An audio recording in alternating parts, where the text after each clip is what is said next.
यदि कोई शूद्र धर्म ग्रंथों को सुन भी लेता है तो उसके कानों में गर्म पिघला हुआ शीशा डाल देना चाहिए। अगर कोई भी ब्राह्मण ब्रह्म हत्या भी करता है या फिर कोई भी अपराध करता है तो वो सिर्फ एक स्नान और यज्ञ से शुद्ध हो सकता है, लेकिन अगर कोई शूद्र कोई भी अपराध करता है तो वो मर्यादा से बाहर हो जाता है। अगर किसी भी शूद्र या दलित ने कह लीजिए, अगर उसने किसी ब्राह्मण वैश्य या क्षत्रिय का अपमान किया तो उसकी जीभ को काट देना चाहिए। अगर किसी शूद्र ने किसी ब्राह्मण का अगर हत्या कर दिया तो उस शूद्र को भी मृत्यु दंड मिलेगा, लेकिन अगर किसी ब्राह्मण ने किसी शूद्र का अगर हत्या कर दिया तो सिर्फ एक पश्चाताप यज्ञ से ही वो मुक्त हो सकता है। स्त्री का स्वभाव ही ऐसा होता है कि वो कामी होती है और चरित्रहीन होती है। स्त्री का काम होता है अपने घर को सजाना, अपने गृहस्थी को संभालना और नर को प्रसन्न करना।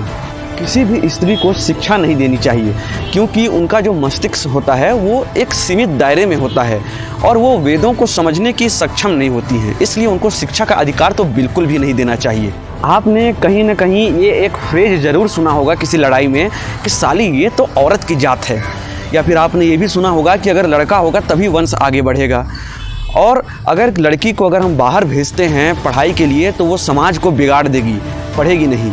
तो ये जैसी घटिया जितनी भी ये सोचें हैं और जो इंसानों में भेदभाव है आज के ज़माने में, ये सारी चीज़ें सिर्फ मनुस्मृति की ही दी गई हैं। ये वीडियो मनुस्मृति का पार्ट 2 था। पार्ट 1 अगर आपने नहीं देखा तो उसे मेरे प्रोफाइल में जाके ज़रूर देखिएगा। और मैं आपको पार्ट 3 में ये बताऊंगा कि कैसे आज भी ये हज़ारों साल ग्रंथ जो ये पुराना है, ये आज भी कैसे समाज में जहर घोल रहा है। ये मैं आपको पार्ट 3 में बताऊंगा मनुस्मृति की।